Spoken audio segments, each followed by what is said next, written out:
I am Crystal Morgan, 38 years old, and every Christmas I return to my childhood home in New Hampshire, despite knowing what awaits me. Years of being overlooked in favor of my brothers prepared me for anything, even the bombshell my father dropped at dinner. The entire extended family went silent when he announced, "Crystal, you will not be receiving any inheritance. Your brothers deserve it."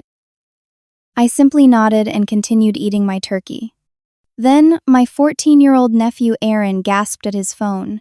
"Aunt Crystal is on the Forbes billionaire list." The room froze when they saw the number. "Where are you watching from today?" Drop a comment below, hit subscribe, and stick around to see how my family reacted to discovering my secret success. Growing up in Hanover, New Hampshire meant pristine winters, manicured lawns, and a family reputation to uphold. Our white colonial home with its black shutters and circular driveway perfectly represented what my father, Richard Morgan, valued most: appearances. As one of the most respected neurosurgeons at Dartmouth Hitchcock Medical Center, he expected his children to reflect his status in the community. From my earliest memories, it was clear that my brothers James and Thomas were destined for greatness in my father's eyes. James, 4 years older than me, inherited our father's analytical mind and steady hands. Thomas, just 2 years my senior, possessed natural charisma and business acumen. I was the unexpected third child, arriving after my mother Margaret had already packed away all the baby items. "Your brothers will carry on the Morgan legacy," my father would announce at dinner parties, his hand resting proudly on their shoulders, while I stood slightly apart, invisible despite standing right there. My mother would smile and nod her quiet acceptance of the family hierarchy, another wound that never quite healed. When James turned 16, he received a brand new Jeep Wrangler for his birthday. 2 years later, Thomas got a BMW. On my 16th birthday, I was handed the keys to my mother's old Volvo station wagon. "A practical car for a practical girl," my father had said, as if practicality was the best compliment he could muster for his only daughter. The pattern extended beyond material things. When James got accepted to Dartmouth, my father took the entire country club out to celebrate. Thomas got a similar treatment when he was accepted to Princeton. When my Stanford acceptance letter arrived with a full academic scholarship, my father glanced at it over his morning coffee and said, "California is very far away. Are you sure about this?" That night I heard my parents arguing. She could go to Dartmouth like James. "Why encourage her to move across the country?" my father said. "She earned that scholarship, Richard. It would be foolish not to take it," my mother replied, one of the rare occasions she challenged him. "Medicine and finance, those are real careers," he countered. "Whatever technology thing she wants to study is just a phase." Even my academic achievements were viewed differently.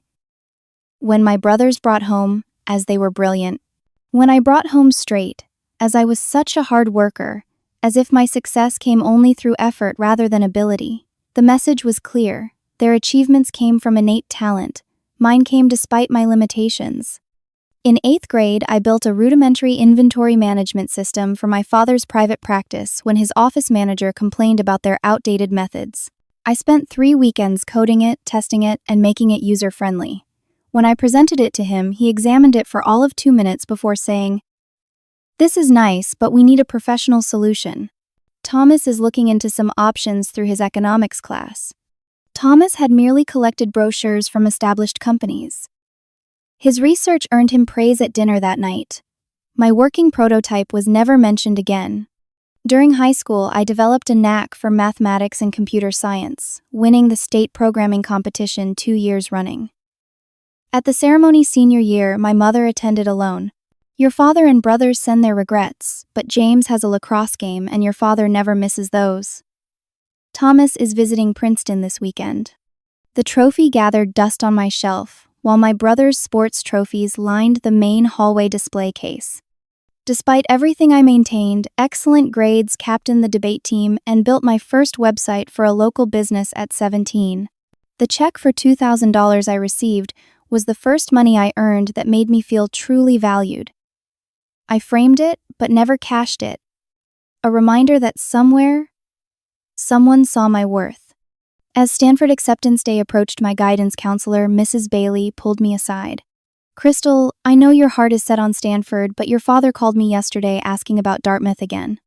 "Did you tell him I am not applying there?" I asked, already knowing the answer. I did. He seemed quite upset. Let him be upset then, I replied, surprising myself with the firmness in my voice. When the Stanford letter arrived offering a full ride, my decision was made. That night at dinner, I announced I would be heading to California in the fall. Computer science and business, my father frowned. Such an unusual combination. Are you sure you would not prefer pre-med? James could help you prepare? I am sure, I replied, looking him directly in the eyes for perhaps the first time in my life. Something in my expression must have signaled this was not up for discussion. He nodded curtly and turned his attention to Thomas, who was debating between 2 summer internships at prestigious financial firms. The day I left for Stanford, my father shook my hand formally at the airport. Do your best, Crystal. If it does not work out, you can always come home and attend Dartmouth. As the plane took off, I pressed my forehead against the window, watching New Hampshire grow smaller beneath me. I felt something shifting inside. With each mile westward, determination hardened in my chest. I would succeed not to prove him wrong, but to prove myself right. Stanford University sprawled before me like a terracotta dream, palm trees swaying in the gentle California breeze. The campus felt worlds away from the rigid structure of my New Hampshire upbringing. For the first time in my life, I existed in a space where the Morgan name carried no weight, where I was judged solely on my own merits. While my brothers had their apartments fully furnished and their credit cards linked to my father's accounts, I moved into a small dorm room with only what I could fit in my suitcases. My roommate, a girl named Heather Davies from Seattle, watched me unpack my modest belongings. Is that all you brought? She asked, not unkindly. All I needed, I replied with a shrug. Heather would become my first real friend, someone who saw me clearly without the shadow of my brothers looming over me. She was studying electrical engineering and shared my passion for technology. You have a way of thinking about systems that I have never seen before, she told me one night as we worked through a particularly challenging programming assignment. You see connections that nobody else does. Her words warmed something inside me that had been cold for a very long time. To cover expenses beyond my scholarship, I worked 3 campus jobs simultaneously. Mornings at the campus, coffee shop afternoons at the computer lab, helping technologically challenged professors, and weekends at the library reference desk. Meanwhile, my social media feeds showed James enjoying his medical school experience, and Thomas living it up at Princeton, neither working a day outside their studies. During freshman year Thanksgiving break, I stayed on campus, unable to afford the flight home. When I called to wish everyone a happy holiday, my father asked about my grades. 4.0, I answered truthfully. Well, that is good. Stanford must be easier than we thought, he replied, the backhanded compliment stinging despite the 3,000 miles between us. By sophomore year, I had begun developing my first startup idea, a customized software solution for small businesses. Using the skills I had honed building that inventory system years earlier, I created modular applications that could be tailored to specific industries. With Heather's encouragement, I entered the university's entrepreneurship competition, making it to the finals before losing to a graduate student's medical device prototype. My father's response, when I called to tell him about placing second, was predictable. Second place is just the first loser, Crystal. Perhaps you should focus more on your core studies. That summer, while my brothers interned at prestigious firms with connections facilitated by my father, I stayed in California, sleeping on a classmate's couch and building my small client base. By the time junior year began, I had 3 paying customers and was earning enough to cover my textbooks for the semester. It was in my advanced algorithm design class that I met Sophia Chen, a brilliant graduate student whose approach to problem-solving complemented mine perfectly. Where I saw the big picture, she noticed the crucial details. Where she perfected individual components, I envisioned how they could work together as a cohesive system. We should work together sometime, she suggested, after we were paired on a project and completed it in half the assigned time. That casual comment would ultimately change both our lives. Professor Winters, my programming instructor, pulled me aside after class one day. Morgan, that security protocol you designed for the last assignment shows real promise. Have you considered focusing your studies in that direction? I had not, but his words planted a seed. Data security was becoming increasingly crucial as more businesses moved online. There was a gap in the market for truly integrated adaptive security systems. When Christmas break arrived that year, I reluctantly flew home, having saved enough from my small business to afford the ticket. The contrast between my life in California and the Morgan family estate had never felt more stark. "Crystal looks thin," I overheard my mother telling my father on my first night home. "Do you think she is eating properly out there?" "She chose this path," my father replied dismissively. "She will have to manage the consequences." At dinner, James regaled everyone with stories from his surgical residency. Thomas discussed the hedge fund he was helping to launch. When attention reluctantly turned to me, I shared a simplified version of my small business success. "How cute," James commented. "Our little sister playing entrepreneur." My father nodded in agreement. "It is good practice for the real world, I suppose." I bit my tongue and changed the subject. That night, alone in my childhood bedroom surrounded by abandoned debate trophies and computer science awards, I made a decision. I would build something extraordinary, something undeniable. Not for their approval, but despite their dismissal. Back at Stanford for my senior year, I threw myself into research on data security protocols. Sophia joined me, our complementary skills, creating solutions that impressed even our most critical professors. Together, we developed the earliest prototype of what would eventually become SecureSphere, our revolutionary data security platform. Between classes and campus jobs, I began dating Michael Roberts, a business school student who initially encouraged my entrepreneurial dreams. For 6 months, things were wonderful.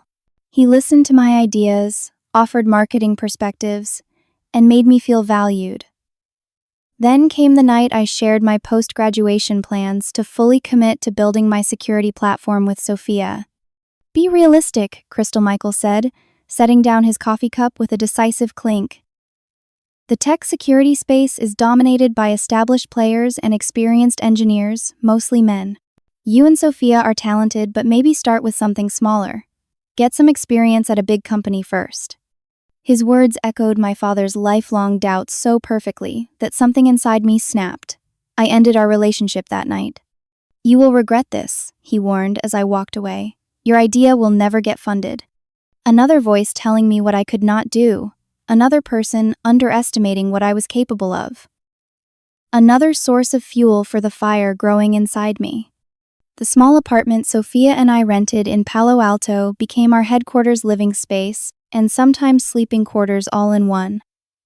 A folding table served as our desk, whiteboard, and dining table depending on the time of day. 2 second-hand laptops and an unreliable Wi-Fi connection were our tools. Determination was our most valuable asset. We graduated from Stanford with honors, but instead of attending the ceremony, we were pitching our security concept to a potential angel investor. He declined, but we barely noticed the rejection. It was merely the first of many. 2 young women with no industry experience, wanting to revolutionize cybersecurity. One investor actually laughed during our presentation. "Come back when you have worked at Google or Cisco for 5 years. Another scrutinized our business plan and asked, "Which one of you is the technical person and which handles the soft skills?" The question itself revealed his assumption that we could not both be technical experts. A third suggested we find a technical co-founder despite the fact that we had built a working prototype ourselves. When Sophia pointed this out, he smiled condescendingly. "Having a male CEO would make fundraising much easier for you girls." 27 straight rejections tested our resolve, but did not break it. We survived on instant ramen and determination coding until 3 in the morning, then waking at 7 to revise our pitch deck yet again. We need to change our approach, I realized, after particularly disheartening rejection, number 27. These investors do not care about our credentials or even our prototype. They cannot see past their preconceptions. Sophia nodded understanding immediately, so we make it impossible to ignore the product itself.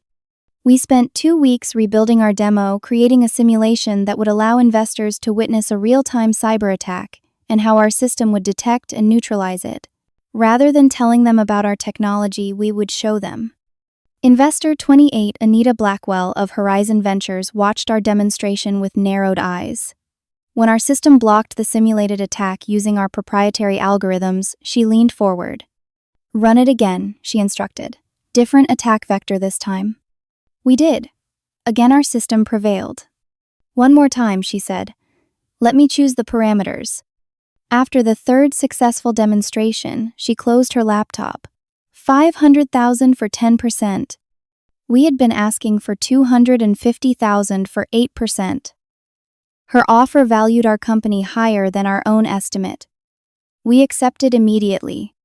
With funding secured, we moved out of our apartment into a small office space. We hired our first employee, then our second. We worked 18-hour days, often sleeping under our desks rather than wasting time commuting to our new apartment, which we rarely saw anyway. Our first major client came 6 months later, a regional bank that had suffered a data breach and was desperate for better security. Their systems were a mess, but our solution integrated seamlessly, creating protective layers without disrupting their operations. When their CTO called to tell us they had blocked an actual attack attempt using our platform, Sophia and I danced around the office, exhausted but elated. Word spread in financial circles. 3 more banks signed on. Then an insurance company. Then a healthcare provider concerned about patient data. Each successful implementation refined our product. Each new client expanded our credibility. Each day brought new challenges that we met with innovative solutions. My relationship with Michael had left an unexpected legacy. His doubt had taught me to be strategic about how we presented ourselves in the male-dominated tech security space. In pitches, we emphasized our Stanford credentials, our growing client list, and our proprietary technology, carefully managing the gender factor that seemed to trigger unconscious bias. Sometimes I would let investors assume Sophia was my assistant, until their technical questions forced them to recognize her expertise. Other times, I would intentionally downplay my own technical knowledge until a critical moment when demonstrating deeper understanding would shatter their assumptions. It is a game I hate playing, I confessed to Sophia late one night as we prepared for another investor meeting. We play it to win, she replied simply. Once we are successful enough, we can change the rules. Series of funding came after we secured our 10th major client. $8 million to scale our operations, hire specialized engineers, and expand our product offerings. The lead investor, Victoria Lane of Aurora Capital, was the first to see our vision, without needing to be convinced of our capabilities as women. I do not care if you are women, men, or Martians, she said bluntly. Your retention rate is unheard of. No client has ever left your platform. That is all I need to know. For the next 3 years, I barely saw my apartment. Holidays were spent working. My personal life was non-existent. But SecureSphere was growing exponentially, our client list expanding from regional banks to multinational corporations, government agencies, and beyond. The toll was substantial. I developed migraines from sleep deprivation. Sophia caught pneumonia after working through a brutal flu. We both missed weddings, birthdays, and funerals. But neither of us considered stopping even for a moment. During this time, I maintained minimal contact with my family, occasional phone calls to my mother, brief emails updating them on my small business without revealing its true scale. Each time my father inquired about my career, I provided vague answers about doing well and making progress. Your brothers are thriving, he would inevitably inform me. James is being considered for chief of neurosurgery at 34. Thomas just made partner at his firm. That is wonderful, I would reply, saying nothing of our recent contract with 3 branches of the federal government or the acquisition offers we had rejected from tech giants. This deliberate obscurity was not about creating a dramatic reveal. It was about protecting myself from their dismissal, from having my accomplishments minimized or attributed to luck rather than capability. I had worked too hard, sacrificed too much to have my success casually diminished at the family dinner table. As SecureSphere approached its 5th anniversary, we had 217 employees' offices in 4 countries, an evaluation that would have seemed hallucinatory just a few years earlier. Yet, I still drove a modest car, lived in the same apartment I had moved into after our first funding round, and told my family I was still figuring things out. The truth would emerge soon enough, though not by my choice. The decision to keep SecureSphere largely separate from my personal identity happened organically. In the early days, it was a practical choice. As Sophia and I faced endless bias in pitching our company, we realized that letting the product speak for itself rather than putting our faces front and center was strategically sound. Even as success came, I maintained this separation. Our PR team handled media relations. Our growing executive team represented the company at industry events, and I focused on product development and strategy. When interviews were unavoidable, I kept them technical and brief, avoiding personal angles that might connect back to my family. For 5 years, SecureSphere grew exponentially, while I remained relatively anonymous within the industry. Our security platform became the gold standard protecting sensitive data for 60% of Fortune 500 companies. Our proprietary algorithms could detect and neutralize threats that other systems could not even identify. What had begun as a Stanford project had transformed into a cybersecurity powerhouse. You realize you are one of the most successful entrepreneurs under 40 in the country, right? Heather asked during one of our rare dinner meetups. She had become our head of engineering after completing her PhD. The company is successful, I corrected her. I am just part of the team. She rolled her eyes. A team you built from nothing. A team that follows your vision. Stop downplaying it. But downplaying had become second nature, especially with my family. During my infrequent visits home, I presented myself as modestly successful, allowing them to maintain their perception of me as the underachieving Morgan. At Thanksgiving 3 years earlier, Thomas had cornered me near the dessert table. If you ever need career advice, little sister, my door is always open. Not everyone can be on the fast track like James and me, but there is no shame in that. I had nodded politely while calculating that my net worth had likely already surpassed his, even with his newly made partner status at his prestigious firm. James was equally condescending in his own way. Your little software business sounds cute, Crystal. Is it like making apps or something? My 12-year-old son Aaron is getting into coding now. Rather than explain that our security infrastructure was protecting nuclear facilities and financial systems handling trillions in daily transactions, I simply smiled. Something like that. My father remained the most dismissive. When are you going to get a real job with benefits, Crystal? Your mother worries about your retirement planning. The irony was almost painful. By that point, I could have purchased his entire medical practice with a fraction of my paper wealth, but I said nothing, absorbing his judgment, as I had for decades. The charade required effort but served a purpose. I did not want their sudden approval based on my financial success. I did not want to watch them pivot from dismissal to opportunistic pride. Most of all, I did not want to give them power over this part of my life, the part I had built entirely without their support or belief. When the Series C funding round valued SecureSphere at $6 billion, Sophia and I faced a decision. Taking the company public would mean significant wealth, but also public scrutiny. My carefully maintained privacy would likely end. Are you ready for that? Sophia asked as we considered the IPO option. Your family will find out everything. Maybe it is time, I said, surprising myself with the answer. I am tired of hiding my success like it is something shameful. The IPO preparations consumed another year of my life. Endless meetings with investment bankers, lawyers, and financial analysts. Due diligence that scrutinized every aspect of our business. Roadshows presenting to potential institutional investors. Through it all, I maintained radio silence with my family about the true nature of my work. My standard holiday visit was skipped that year, blamed on work commitments without elaboration.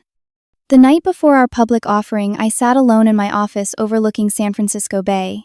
The next day, my stake in SecureSphere would be worth approximately $4.8 billion on paper. The financial press had already begun running profiles on the secretive founder who had built one of the most valuable cybersecurity companies in the world. My phone buzzed with a text from my mother. Will you be coming home for Christmas this year? Your father is expecting everyone. I stared at the message for a long time before replying, yes, I will be there. Perhaps it was time for the worlds I had kept separate to finally collide. The IPO exceeded all projections. SecureSphere stock rose 87% on the first day of trading. Financial news channels ran constant coverage, business publications rushed to publish profiles, and suddenly my Stanford graduation photo was appearing in articles titled, "America's Newest Tech Billionaire."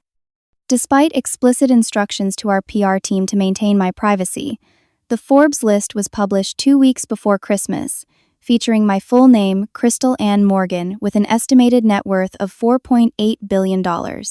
The article highlighted my New Hampshire roots and Stanford education, though thankfully it contained few personal details beyond that. I did not know if my family had seen the list. Our communications remained superficial, focused on logistics for the upcoming holiday. Part of me hoped they remained oblivious, while another part finally felt ready for the truth. As Christmas approached, I made a reservation at a small hotel near my parents' home, rather than staying in my old bedroom as expected.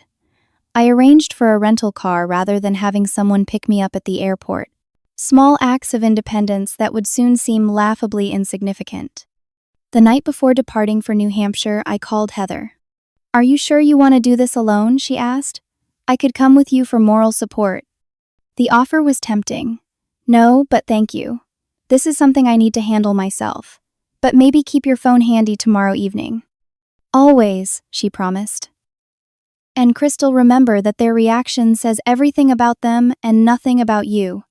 With those words echoing in my mind, I boarded a flight to New Hampshire, unsure exactly what awaited me, but finally ready to face it. New Hampshire greeted me with a perfect winter tableau, the kind featured on holiday cards. Fresh snow blanketed the rolling landscape, transforming the familiar drive into something from a fairy tale. The Morgan family estate looked exactly as it had throughout my childhood. Imposing and immaculate, its colonial architecture speaking of old money and tradition.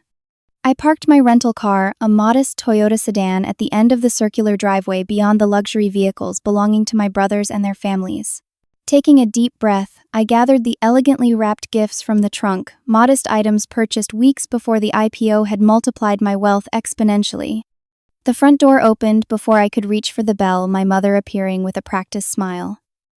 "Crystal, finally." Everyone else arrived hours ago. No mention of the year-long absence. No acknowledgement that I had flown across the country. Just the subtle reminder that I was, as always, falling short of expectations. "Hello, Mother," I replied, kissing her cheek. "The flight was delayed." It was not, but the excuse saved us both from acknowledging the real tensions. The house smelled of pine needles, cinnamon, and roasting turkey, the olfactory backdrop of every Morgan Christmas. Family photos lined the hallway documenting my brother's achievements over decades. My own graduation photo was tucked in a corner, barely visible behind a larger frame showcasing Thomas accepting an industry award. In the great room, the extended family had gathered around the massive stone fireplace. James and his wife Catherine sat on the leather sofa, their children Aaron and Emma playing with tablets nearby. Thomas and his wife Valerie occupied the love seat, their toddler daughter Lily napping against her father's shoulder. Various aunts, uncles, and cousins filled the remaining spaces, creating a portrait of upper-class family contentment. My father stood by the fireplace, tumbler of scotch in hand holding court as he always did. At 72, Richard Morgan remained imposing, his surgical precision evident in every controlled movement, his judgment present in every calculating glance. "The prodigal daughter returns," he announced as I entered, drawing all eyes to me. The comment was offered with a smile that did not reach his eyes, a perfect example of how criticism in our family was always wrapped in pleasantry. "Hello, everyone," I said, forcing warmth into my voice. "Merry Christmas." A chorus of greetings followed, ranging from genuinely affectionate from younger cousins to coolly polite from my brothers. I distributed gifts, accepted a glass of wine from my mother, and settled into the only remaining seat, a hardback chair, slightly removed from the main conversation area. "Crystal, you look well," Aunt Patricia offered. "How is your little business going?"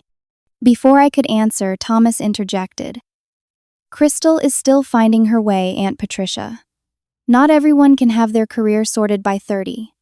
The condescension was so familiar, it almost felt comfortable.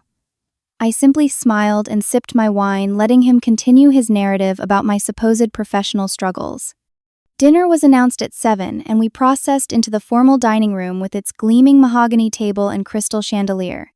Place cards positioned me between Cousin Robert and Aunt Patricia, safely distant from the center of the table where my parents and brothers held court. My father stood to carve the turkey, a Morgan tradition unchanged since my childhood. As he distributed perfectly sliced portions, he launched into his annual update on the family accomplishments.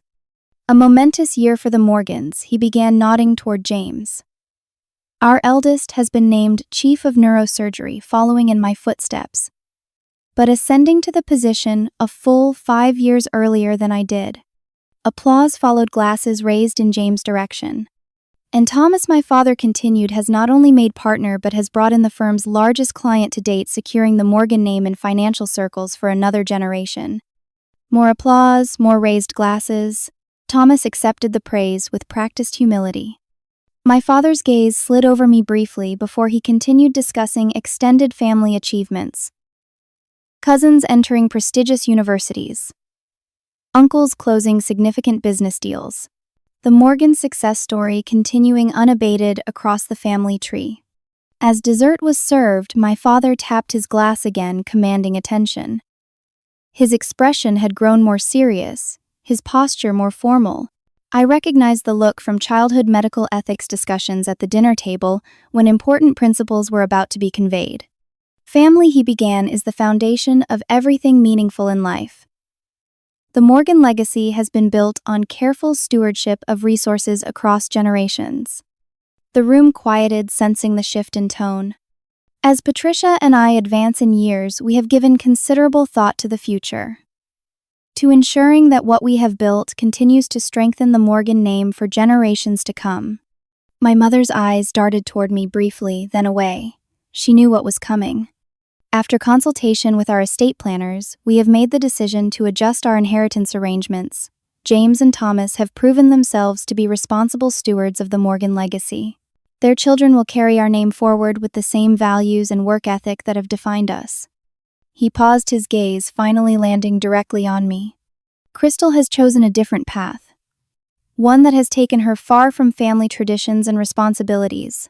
While we respect her choices, these choices naturally have consequences. The room had gone completely silent. Even the children seemed to sense the tension. Therefore, we have decided that the Morgan estate and primary financial assets will pass to James and Thomas, who have demonstrated their commitment to the values this family holds dear. He was saying in the most polite terms possible that I was being disinherited. Not that the inheritance itself mattered to me financially anymore, but the public rejection stung nonetheless. Crystal, he continued, his tone softening performatively, will, of course, always be a Morgan, but her brothers have earned the right to carry forward the family legacy. Every eye in the room turned to me, waiting for tears, protests, or pleading. Instead, I simply nodded, once speared a piece of apple pie with my fork, and continued eating as if he had merely commented on the weather. The silence stretched uncomfortably. My mother cleared her throat. The pie is particularly good this year. Do not you think I tried a new recipe? No one responded to her desperate attempt to change the subject. The weight of my father's announcement and my non-reaction created an almost unbearable tension. It was in this strained silence that 14-year-old Aaron James's son gasped audibly at whatever he was looking at on his phone under the table. His eyes widened as he looked up at me, then back at his screen. "Dad," he said, his voice cracking with adolescent excitement. "Aunt Crystal is on the Forbes list." James frowned at his son. "Aaron phones away at dinner, and do not interrupt with nonsense." "But Dad, look," Aaron insisted, turning his phone toward his father. "She is really on it. The billionaire list." James took the phone impatiently, clearly expecting to correct his son's mistake. His expression shifted from annoyance to confusion to shock as he scrolled through whatever he was seeing. "What is it?" Thomas demanded, reaching for the phone. As the device was passed around, the table expressions transformed one by one. Confusion, disbelief, recalculation. Finally, the phone reached my father. He stared at the screen, his face unreadable except for a slight twitch in his left eye. a tell I had noticed during childhood chess matches when he realized he was about to lose. $4.8 billion, he read aloud, his voice uncharacteristically hollow. Crystal Ann Morgan, founder and CEO of SecureSphere Technologies. The room erupted into chaos. Questions overlapped. Expressions ranged from shock to sudden calculating interest. In the midst of the commotion, I continued eating my pie, savoring each bite with the calm of someone who had anticipated this moment for years. Is this true? My father's voice cut through the chaotic crosstalk, silencing the room again. His eyes, suddenly intense, fixed on me with a focus I had rarely received throughout my life. I set down my fork, deliberately dabbed my lips with my napkin, and took a sip of water before responding. The lifetime of being interrupted, overlooked, and dismissed had taught me the power of measured silence. Yes, I replied simply. Though the valuation fluctuates with the stock price, it was higher last week. Thomas laughed nervously. This has to be a joke. Crystal, the computer girl, a billionaire, come on. SecureSphere. James mused his physician's memory, recalling the name. Wait, that is the security system our hospital implemented last year. The one that stopped the ransomware attack that hit every other hospital in the region. I nodded. We protect 70% of Fortune 500 companies now, along with numerous government agencies and healthcare systems. But you never said anything, my mother whispered, her expression a complex mixture of confusion, hurt, and something that might have been pride. You never asked, I replied gently. You asked if I had benefits and retirement plans. I do. My father had gone very still, the way he did when processing unexpected surgical complications.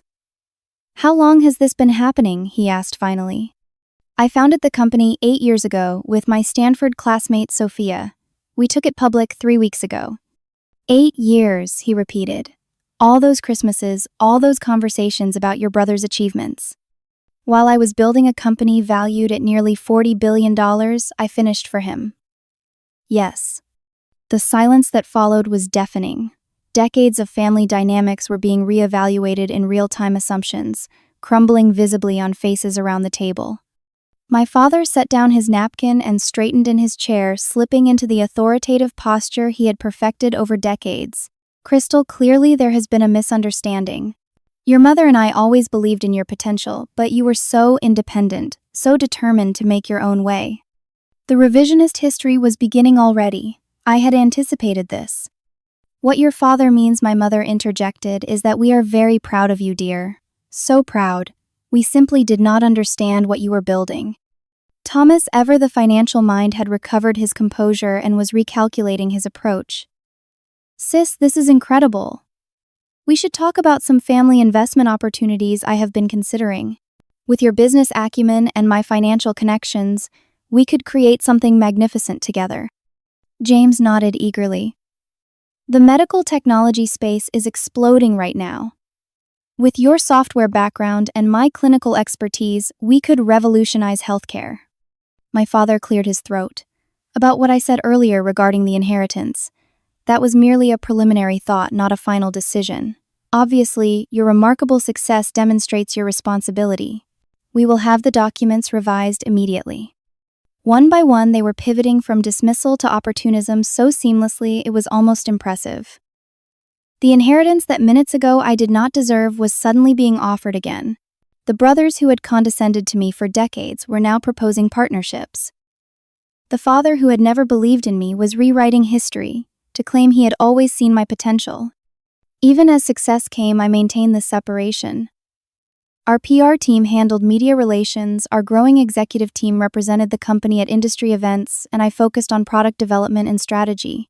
When interviews were unavoidable, I kept them technical and brief, avoiding personal angles that might connect back to my family. Thank you for dinner, Mother. It was delicious as always. You are not leaving? She asked, alarmed. I have an early flight tomorrow, I replied. But we have so much to discuss, my father insisted, rising as well. So much to catch up on. Your company, your future plans. The family has investments that could benefit from your insight. 8 years, I said quietly. For 8 years I called and visited. For 8 years, I listened to detailed accounts of James and Thomas' successes while my work was dismissed as a hobby. For 8 years, I was the disappointment, the daughter who could not quite measure up. That is not fair, Thomas protested weakly. It is entirely fair, I countered. 5 minutes ago, before Aaron showed you that article, you were comfortable with me being cut out of the family inheritance because I had not proven my worth. Because my choices did not align with your vision of success. My father's expression hardened slightly. You cannot blame us for not recognizing the significance of your work when you deliberately kept us in the dark. I did not keep you in the dark. I told you I had founded a cybersecurity company. I told you we were growing. I told you I was doing well. You chose not to inquire further because technology was not medicine or finance, so it could not possibly be important. Crystal, my mother began, her voice pleading. I do not need your inheritance, I continued calmly. I do not need family investment opportunities or business partnerships. What I needed was your belief in me, your interest in my work, your recognition of my capabilities. Not after learning I am a billionaire, but before, when I was just your daughter trying to build something meaningful. The room had gone completely silent again. Even the children were watching wide-eyed, sensing the seismic shift occurring in the family hierarchy. I did not keep my success secret to hurt you or to create some dramatic reveal, I explained, softening my tone slightly. I kept it separate because I needed to build something that was entirely mine, not subject to the Morgan family assessment of its value. I gathered my purse and coat. I love you all and I always will, but I will not pretend that my worth began when Forbes published that list. I am the same person I was yesterday, doing the same work I have been passionate about for years. The only thing that has changed is your perception. My father stepped forward, his expression, a complex mixture of emotions I had rarely seen on his carefully controlled face. Crystal, please. Let us talk about this privately. We can talk next time I visit, I replied. I think we all need time to adjust to this new reality. As I moved toward the door, my mother caught my arm gently. I always knew you were extraordinary, she whispered. In my own quiet way, I followed everything. I have a folder of every article that ever mentioned your company, even when your name was not included. The admission surprised me. You never said anything. Your father, she began, then stopped herself. No, that is not fair. I made my own choices too. I should have supported you more openly. I hugged her briefly. We can talk more soon, I promise. As I walked through the grand foyer toward the front door, I heard quick footsteps behind me. Aaron, phone still in hand, caught up with me by the coat rack. Aunt Crystal, is it true you invented that security thing that stopped the hospital hackers? Dad said it saved thousands of patient records. I nodded, smiling genuinely for the first time that evening. My team and I built it together, yes. That is so cool, he said, eyes wide with authentic admiration. I am learning to code too. Could I maybe email you sometime, ask some questions? Anytime, I replied, writing my personal email on a slip of paper from my purse. I always answer questions from fellow coders. Outside, the snow was falling gently, adding fresh powder to the already white landscape. I stood on the porch for a moment, breathing in the crisp winter air, feeling lighter than I had in years. A car pulled up at the end of the driveway, headlights illuminating the falling snow. As I approached, the passenger window rolled down, revealing Heather's familiar face. Need a getaway driver? She asked, with a knowing smile. How did you know? I laughed, opening the door and sliding into the warm interior. Please, I have known you for 15 years. I calculated precisely how long that dinner would last before imploding. She put the car in drive. Hotel or airport? Hotel for tonight. I am not quite ready to leave New Hampshire yet. As we pulled away from the Morgan family estate, I glanced back at the illuminated windows, the silhouettes of my family still visible in the dining room. For the first time, I was leaving on my own terms, neither slinking away in defeat, nor running from rejection, but simply choosing my own path forward. So Heather asked, after a few minutes of comfortable silence, how did it feel? I considered the question carefully. Complicated. Satisfying in some ways, sad in others. Like the end of something, but also a beginning. She nodded. Family reckonings usually are. The strangest part, I admitted, is that I do not feel as vindicated as I thought I would. Their sudden interest in me now feels almost as hollow as their dismissal before. Because neither is about who you actually are, Heather observed wisely. Both reactions are about their perception of your value to them. As the estate disappeared from view behind us, I felt the complex knot of emotions beginning to unravel. Not resolution exactly, but something close to peace. What happens next? Heather asked as we approached the hotel. I am not entirely sure, I replied honestly. But for the first time in my life, I feel like the relationship with my family will be on my terms, not theirs. The snow continued to fall, covering the past and creating a clean slate for whatever would come next. 3 weeks after the Christmas dinner revelation, I stood at the floor-to-ceiling windows of my Manhattan penthouse, watching snow swirl between skyscrapers.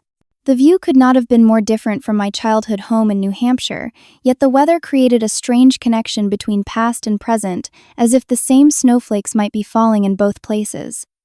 My phone buzzed with a text from my father. At your building. Security says I need approval to come up.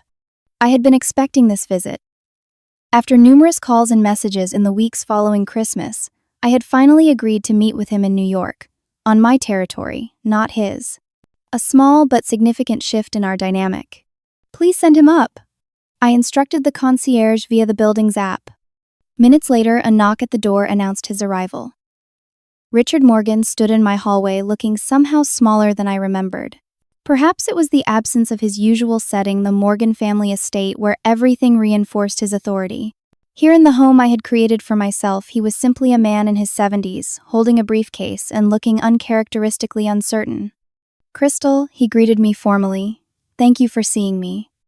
Would you like coffee? I offered, leading him into the living area with its panoramic views of the city. Please. As I prepared 2 cups in the open kitchen, I watched him taking in my home, his eyes lingering on the modern art collection, the minimalist furniture, the technology subtly integrated into every surface. Nothing here would remind him of the traditional New England aesthetics he valued. Your place is very... He paused, searching for an appropriate word. Different eye suggested, handing him a cup. Impressive, he finished. Very much your own. We sat across from each other, the coffee table between us, holding more than porcelain mugs. I brought something to show you, he said after a moment, opening his briefcase and extracting a folder. Your mother mentioned she had been keeping articles about your company. I did not believe her at first. He handed me the folder. Inside were dozens of printouts, newspaper clippings, and magazine articles about SecureSphere dating back to our earliest mentions in tech publications. Many were highlighted or annotated in my mother's neat handwriting. She followed your career from the beginning, he said quietly. She tried to tell me many times that what you were building was significant. I did not listen. I leafed through the collection, a documentary record of my professional journey seen through my mother's eyes. I had no idea she was paying such close attention. Neither did I, he admitted. We have not always communicated well in our marriage. The admission of imperfection, however small, was unprecedented from my father. Crystal, he continued, setting down his coffee cup with surgical precision. I came here today to apologize. My words at Christmas were indefensible. Not just the inheritance announcement, but years of failing to recognize your potential and achievements. I had imagined this conversation many times over the years, but now that it was happening, I found myself without a scripted response. The truth is, he continued, when I remained silent, I did not understand your world. Medicine and finance made sense to me.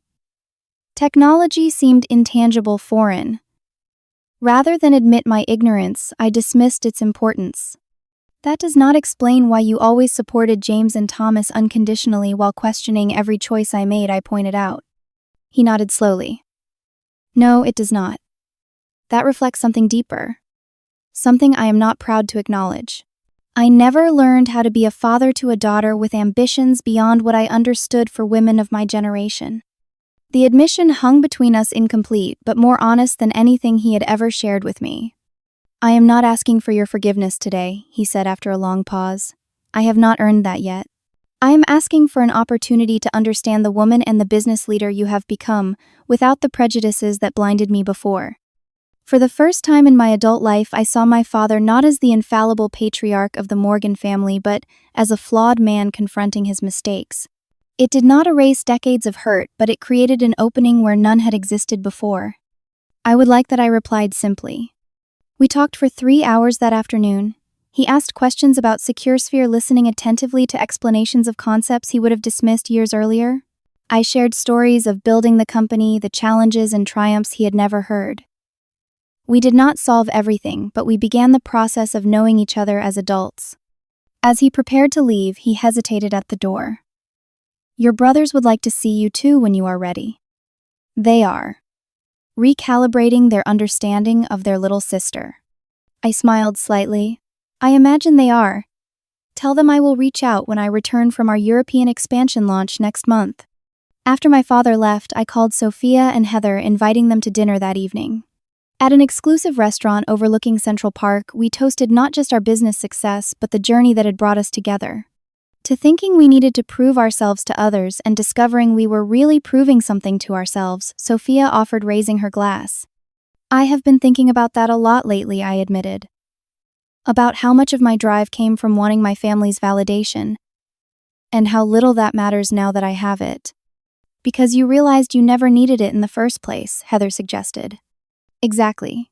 The validation I thought I wanted feels hollow compared to what we built together, what we accomplished on our own terms." Over dinner, I shared my new idea with them, a concept that had been forming since Christmas.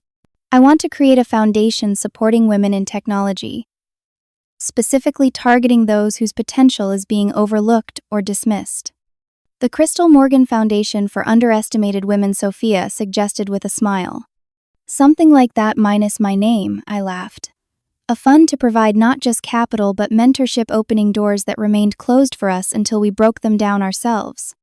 Within 6 months, the foundation was established with an initial endowment of $200 million. We focused on identifying young women with exceptional talent, but limited resources, particularly those facing familial or cultural resistance to their technological ambitions. My relationship with my family evolved slowly. My mother and I developed a closer bond built on her surprising secret support throughout the years. My brothers and I established a more equal dynamic, though old patterns occasionally resurfaced. My father and I continued our conversations, gradually building a relationship based on who we actually were, rather than who he had expected me to be.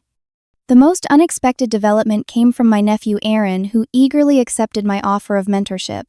His genuine interest in coding and cybersecurity provided a bridge between generations of the Morgan family, suggesting that perhaps the legacy my father valued so much would continue, just not in the way he had envisioned. A year after the Christmas dinner revelation, I stood on stage at a technology conference preparing to deliver the keynote address to 5,000 attendees. In the front row sat my parents, my brothers, and Aaron, watching with expressions ranging from pride to lingering amazement. As I began speaking about the future of cybersecurity and the importance of diverse perspectives in technological innovation, I caught my father's eye. He nodded slightly, a gesture containing a lifetime of unspoken complexity, but also finally respect. The journey from being overlooked at the family dinner table to leading a multi-billion-dollar company had been arduous and often lonely. The wounds of decades of dismissal would never completely heal. But standing on that stage, I realized that the true inheritance I had claimed was not measured in dollars, but in self-belief, in the power of persisting when no one except yourself recognizes your potential. Success had not given me the validation I once craved from my family. Instead, it had freed me from needing that validation at all. The most valuable legacy we can create is not what we leave for others, but what we discover within ourselves along the way. Have you ever had to prove your worth to someone who underestimated you? I would love to hear your stories in the comments below. If this resonated with you, please hit the like button and subscribe to hear more journeys of resilience and self-discovery. Share this with someone who might need the reminder that their value does not depend on others' recognition. Thank you for listening to my story, and remember, the most important person who needs to believe in you is yourself.